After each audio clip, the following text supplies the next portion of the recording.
Okay, good morning. I hope you are all awake after lots of coffee and also with the help of Susanne. You have waken up on this half day of presenting initiatives, finding and discussing solutions. And I think also the weather is quite symbolic because it was rather foggy the last 1.5 days, but now it's bright sun. So this is the time to look for solutions, and this is the first panel after the final panel of the fishbowl that we are looking for solutions, because we don't want that you go home totally frustrated because of all the problems that we have discussed. So maybe we do not have solutions to all of the problems as the program somehow suggests. That would not be human, no, to know everything in advance. But our distinguished guests, Ivo Lesbaupin and Joy Ndubai, welcome once again, will offer you some thoughts and ideas and suggestions from their own field of expertise, and of course they will also try to incorporate what they have discussed and heard in the last previous 1.5 days of discussions and reflections. Ivo has once again, or has already given some insights in the forum about unequal statehood, and Joy has participating in a very interesting but also very demanding, I would say, tax inequality forum, but I guess not all of you have met them and get to know them, so I want to shortly introduce them. Joy Ndubai is a research associate at the Institute for Austrian and International Tax Law at the Vienna University of Economics and Business, the WU. She's particularly concerned with the issue of commodity trade between the EU and the Organization of African, Caribbean, Pacific States, and is a critical observer of the tax debates conducted during the negotiations of the post-Cotonou agreement. This is the agreement that the EU has finalized last year with this group of African, Caribbean, and Pacific countries.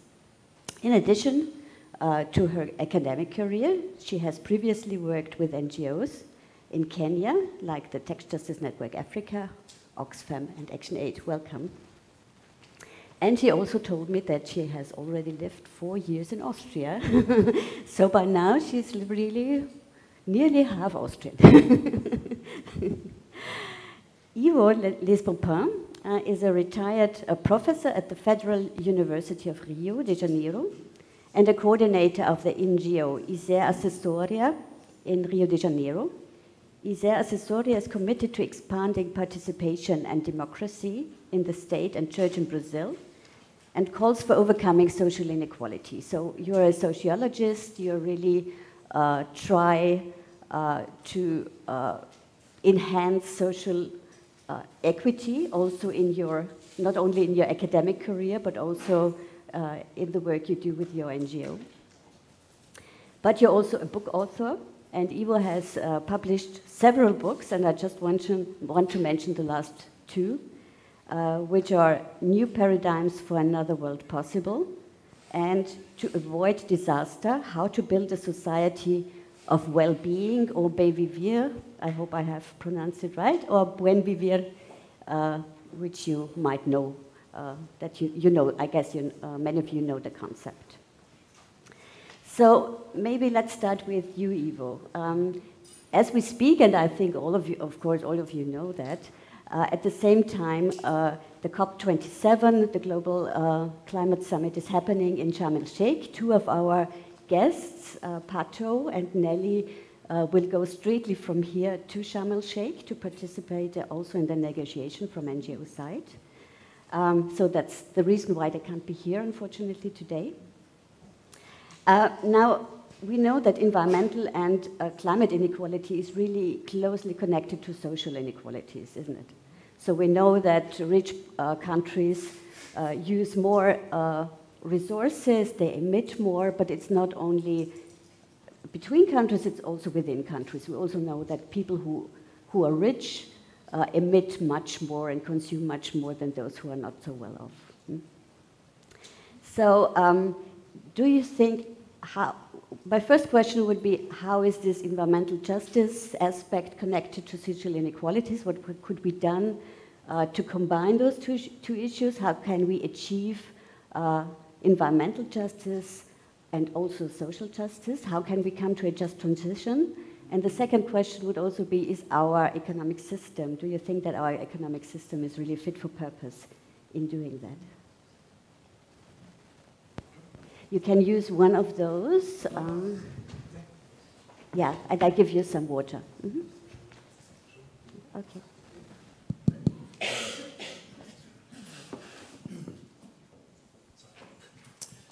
First, I would like to thank Paulo Freire Centrum and all the organizers of this conference for the invitation.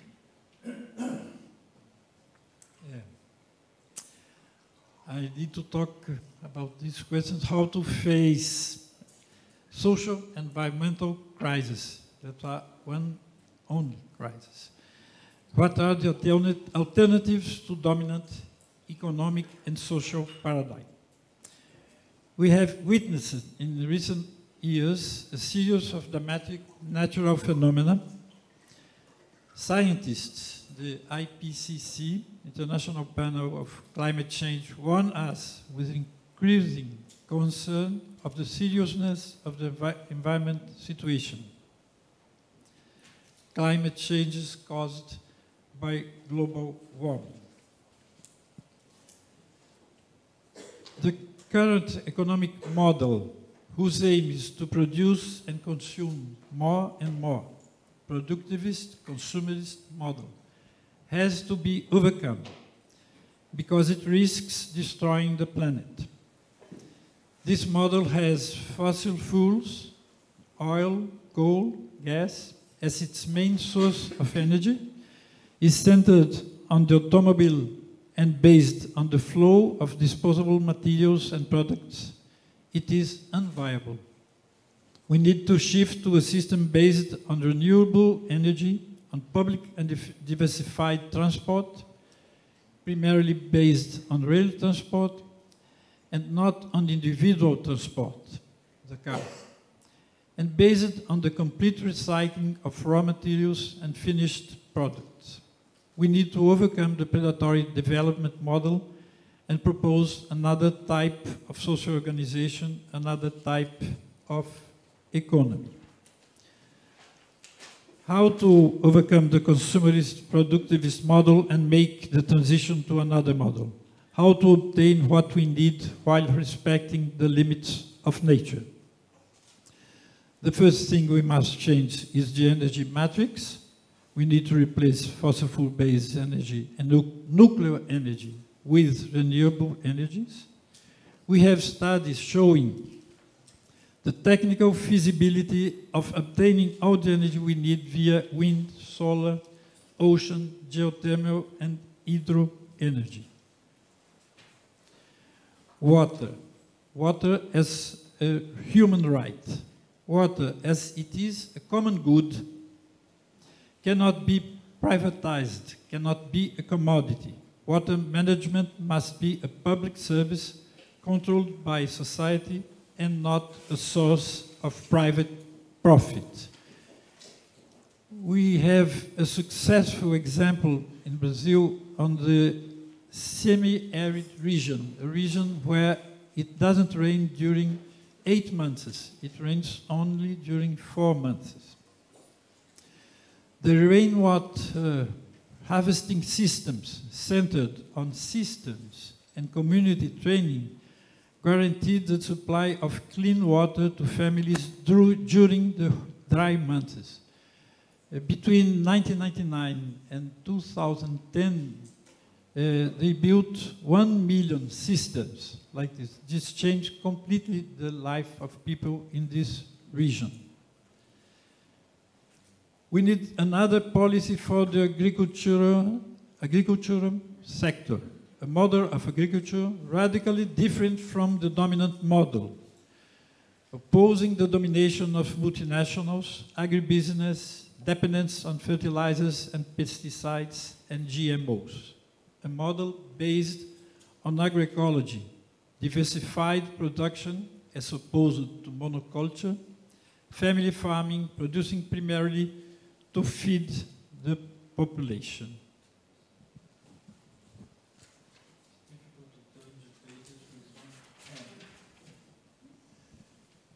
We need to rethink the city. Rethink the city, a city for the well-being of its inhabitants and not for cars. To think about the construction of housing so that the materials used are energy-saving and energy-generating. It's necessary to rethink urban transport, investing in a mixed transport system, diversified, public, mainly supported by railways. This train, underground, tram, etc. We need to rethink the manufacture of goods. In this conception, the manufacture of assets and their future dismantling. Buildings must be constructed in such a way and with such materials that in the future, when they come to be dismantled, the materials can be reused, repurposed. We need to redirect public subsidies, that is not to oil, gas, and nuclear, but for renewable energies. We need to end product advertising. The main factor that drives people to consume more and more is advertising. We do not need advertising to convince us to buy a new product, often superfluous. To get what we want, all we need is information about its purpose and the substances it contains. In conclusion, we must build ways to live well, buen vivir. This is a concept of life that comes from indigenous people from Andean region, and it helps us to think about how we can do our society. In various areas and sectors, as we have seen, we already know the solution. In various places in Brazil and all over the world, alternative, sustainable practices are being implemented. What is missing is to make these practices public policies, priorities for the whole country and not just in a few places. And isolated practices are not enough. It is the whole organization of society, it is the economy as a whole that has to be transformed so that harmonious coexistence with nature is guaranteed and life on Earth continues to be possible. Thank you. Thank you so much, Ivo. Very interesting. So if I may sum up, so you say we need new energies, new forms of fossil-free energy production. We need a basic right for water. We need new forms of doing agriculture, less reliant also on fertilizers that are also based on fossil fuels.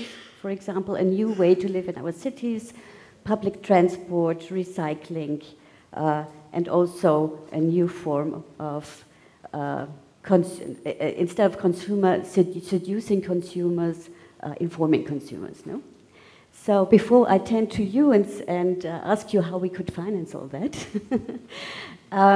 maybe let me just ask, you're a Brazilian citizen, you had elections, and Lula, although he's not even president, was invited to the COP27. I don't know, has he already been there, or is he will come? So and I've also read that Lula, also before even becoming president, he has already announced that he will team up with countries like the Democratic Republic of Congo in a new initiative to protect woods and rainforests, which I think is tremendously important. What do you expect from Lula, also in the seen from what you have now explored, from your own in your own country? What could he do? Well, there's an important difference between Lula 2002 and Lula 2022. the first 8 years of government of Lula, he was not concerned with environmental problems, questions. As an example, he supported the construction of a big hydroelectric dam, Belo Monte, in the Amazon region. And indigenous peoples were against this, and social movements also, but he did this. Now he proposed during his campaign, he promised zero deforestation, and he didn't talk about hydroelectric new dams, and he proposed to make a ministry of originary people, that is, indigenous people. This is a completely different position now. We expect him to go further because Bolsonaro almost destroyed Amazon region. And not only with deforestation, but with burning and with his support of mining companies and all these things. Then Lula must be the opposite of this. We will push him in this direction. But this sounds quite positive, I would say. And it is also a good example that also world leaders can learn from their maybe past mistakes, maybe also being pressured by their predecessors, I don't know, and the pressure of the people and the situation per se. So this is really a hopeful sign, at least. Yeah. So, Joy, maybe you first want to comment on what Ivo has said, and maybe then also give us an insight about, I mean, these are really big tasks, no? Really, it needs a lot of efforts, it needs a lot of money. You're a tech specialist. And my question would then also be, African countries, or generally countries of the Global South, would need a tremendous financial means, also to transform their own economies and push their own economies, because they have to develop their own economies. Not only in Africa, also in Latin America, Asia, etc. If they do not want to become totally indebted, and if they don't want to wait forever for financial contributions from the global north that are not coming, as we have now also seen in Sharm el-Sheikh, taxes would be a good way out of it. So how could taxes, which role could taxes play, and do they also play a role in tackling inequalities? Yeah. Thank you, and thank you so much for inviting me to share some of my own experiences and some of the research that we're doing at the Institute. First, I want to comment on what Ivo has said, and I just wanted to point out a few things that I was noting down as he was speaking. I think one of the things we need to engage very seriously is, what do we mean by just when we say a just transition? And to me, I'm really, working on tax justice, we always talk about fairness and what fairness entails and what fairness means, and where accountability lies when we talk about just and fair. The big question I ask the audience to think about today is, how do we transition countries whilst taking into consideration the socio-economic needs and commitments and concerns? Because this transition will have socio-economic impacts. There are communities that are reliant on the sale of fossil fuels. Unfortunately, it's just something we do have to acknowledge. And there will be an impact for their livelihoods if we begin this transition without considering their needs. And I strongly point this out because I'll give you two examples, one from Kenya and one from Nigeria. So in Kenya, the way that people cook, we use a lot of kerosene. I don't know if kerosene is a common term here. Yeah, okay. We use, a lot of poor communities use kerosene to cook. It had been the cheaper option for quite some time. And of course, at the time, it was the transition from coal, because at one point we said no more use of coal, right? And no more use of wood burning. Now we have opted to increase the cost of kerosene, of course, in line with just general economic issues, but also in order to discourage the use of kerosene. But this actually has a huge impact on their ability to access the basic needs and basic goods. And this was not taken into consideration in the advice that our government was given. The other example I will give you is Nigeria. Nigeria has been heavily reliant on the extraction of oil, and they have not diversified fully in terms of their economies and their economic reliance. Now we are seeing the implications of this lack of diversification in that it's become extremely expensive to live in Nigeria. We have a high number of immigrants from Nigeria as a result. So we need to really engage in asking ourselves, what do we mean by just transition, and how willing are we to support the just aspect of this transition? Because I worry that sometimes the discussion gets very grounded in the European experience, and there's no context building around what does it mean for other communities. The other point I thought that came out of what Ivo was saying is that accountability and inclusivity are very important. And one thing I've seen from my own communities is that alongside building up the rights that people should realize through this just transition, it's not just the right to water, it's the right to land. Because, and I think the situation is the same in Brazil, community rights to land and indigenous people's rights to land are extremely key in this just transition, because they have for very long known what to do with the land, how to till the land and how to care for the land, right? So we see multinationals coming in and taking over indigenous land, and it has implications for the environment. The right to water, of course, the right to sanitation, and the right to a clean and safe environment, and that's also about clean air. So clean oxygen is also a really big factor. I don't know if, yeah, I can move to the question. Yeah, thank you. Raised, yeah. I don't know if Ivo... You raised important points, but we will come back to Perfect. Ivo later. Okay, so the way this question was put to me was about taxation and the role that taxation can play. But I also want to point it out to you from an African perspective and what we can learn from what Africa has been trying to do. And from here, I'll talk about the African Continental Free Trade Area, or the AfCFTA. And the AfCFTA has actually been a project in building for a very long time for African countries. And I would say since the independence era, we have been pursuing continental-wide integration for quite some time.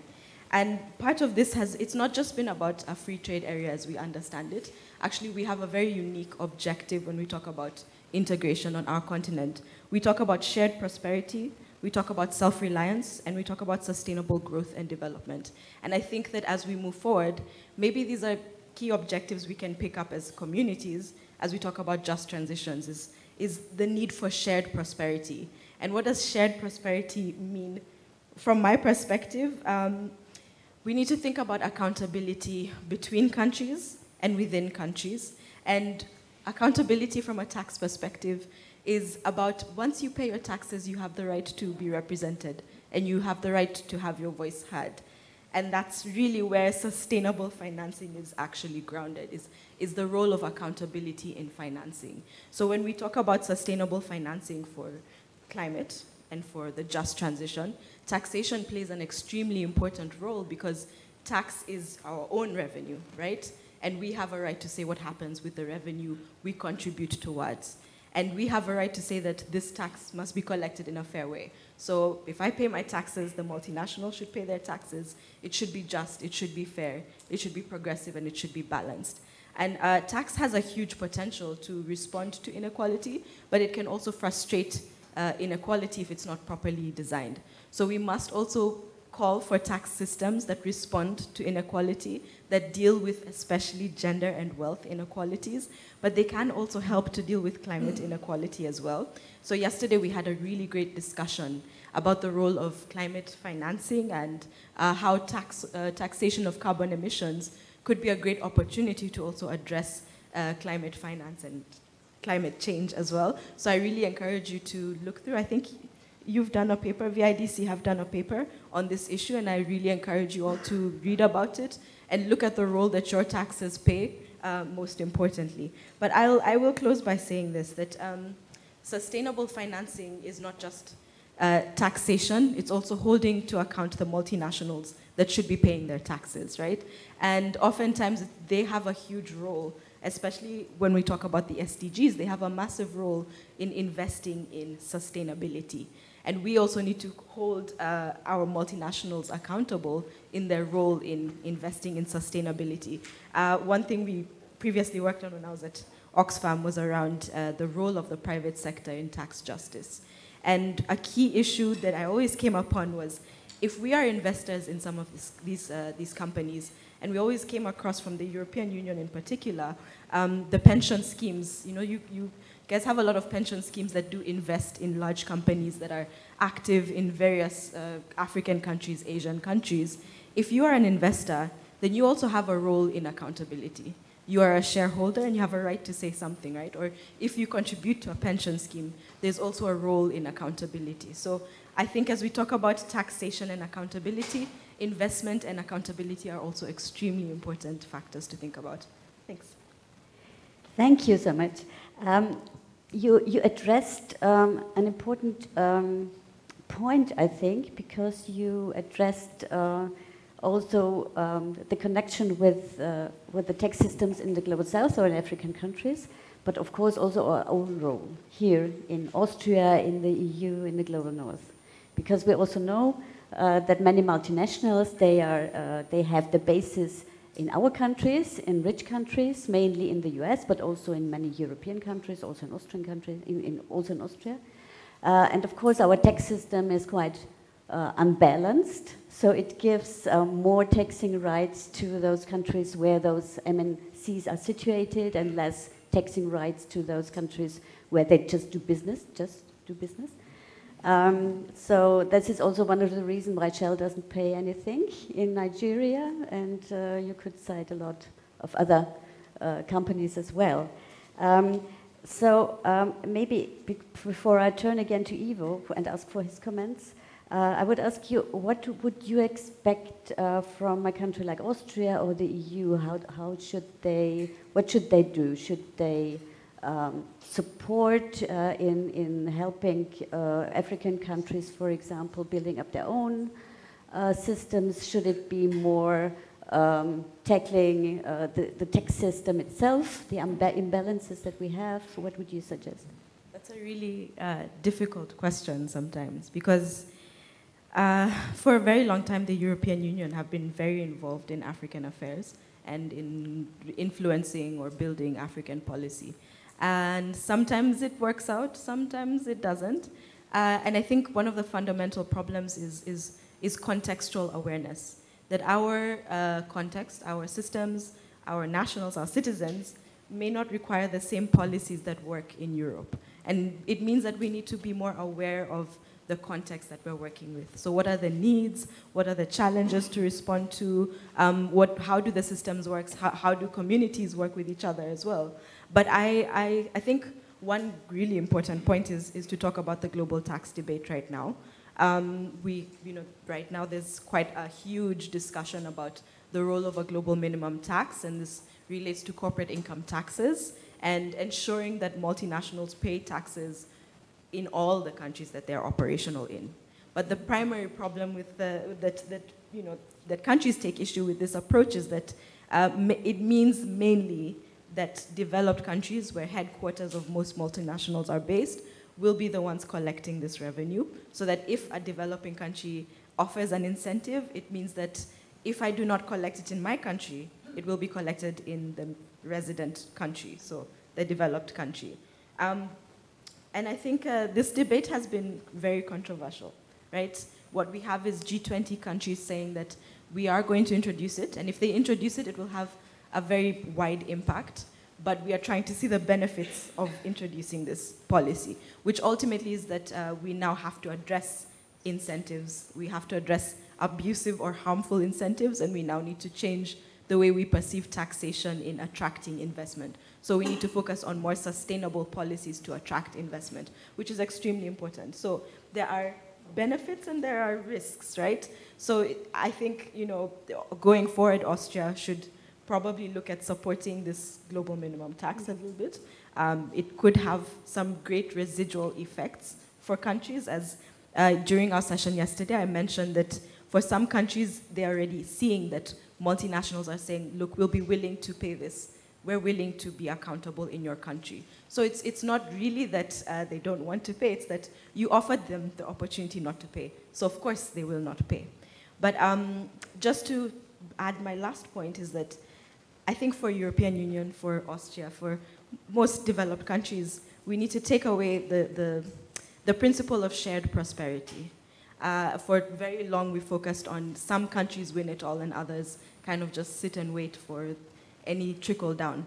But when we talk about shared prosperity on our continent, we're looking at the person at the very back is the standard, right? So if you're not quite where you need to be, then we need to provide the support. And I see it a lot in the way we develop policies around tax now, is that there's a lot of shared learning and shared capacity across the continent. So we have a lot of technical support between countries in order to build up their systems. But what I see from the European side is there's a bit of competition with the regional institutions to provide this service, which is unnecessary, and sometimes it frustrates the processes that we have. So what we need is more support for this objective of shared prosperity. We need less competitive approaches, I think, from the developed country side, and we need to acknowledge that we do have the skills on our continent, and how can we support the skills that exist? Yes, it may not be the developed, but it is a solution for us. Thanks. So the message that I take from you is support regional organizations. Don't do it yourself, no? And maybe, Ivo, coming from Brazil, I think also Brazil is, has put more efforts into this South-South-South cooperation. Also, there are also cooperations going on between your country and African countries. And my question would now be also, if you want to comment, give a short comment to what Joy has said, and maybe also this competitive approach of Western countries.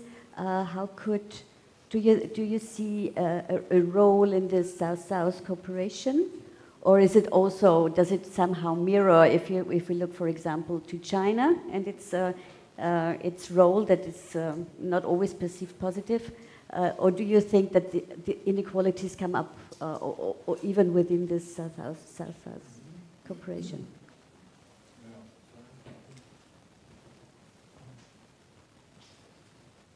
One thing I think we would discuss too is we don't hear the last years about the proposal of Tobin tax. It was a taxation of financial transactions who are the most important in the world in the last 30, 40 years. And they are earning much money and they pay nothing. In Brazil, one of the proposals of social movements since many years is to make an audit. Let's say audit of the external debt. Mm-hmm. We pay every year almost half of the budget of Brazil is to pay debt, public debt.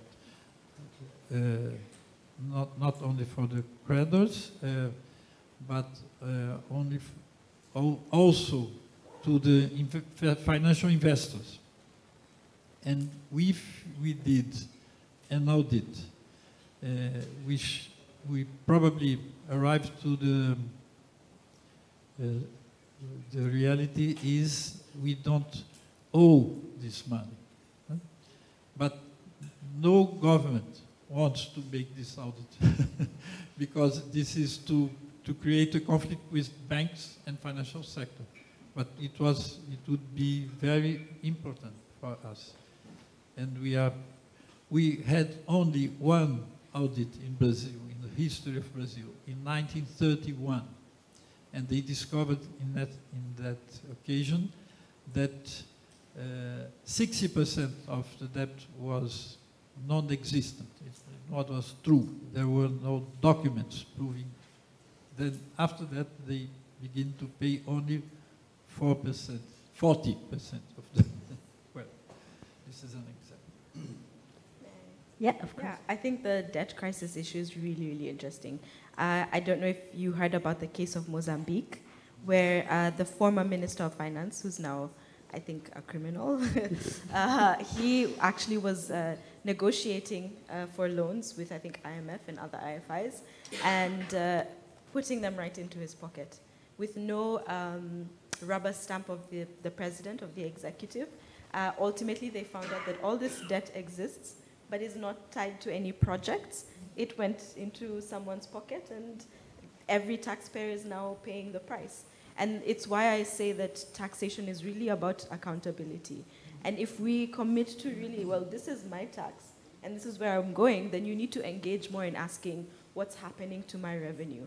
So in Kenya, for example, we have a movement around budget transparency and budget discussions. So we usually have, within each of our counties, we have 47 counties, we have the budget process and this engagement with community stakeholders to understand what's going into the budget and what are the community priorities for the annual budget. And that's county level, and then there's also national engagement. So these types of, this engagement with your processes, I mean, it's your country, it's your money. You need to engage in asking these questions, which is why it's really important to have this.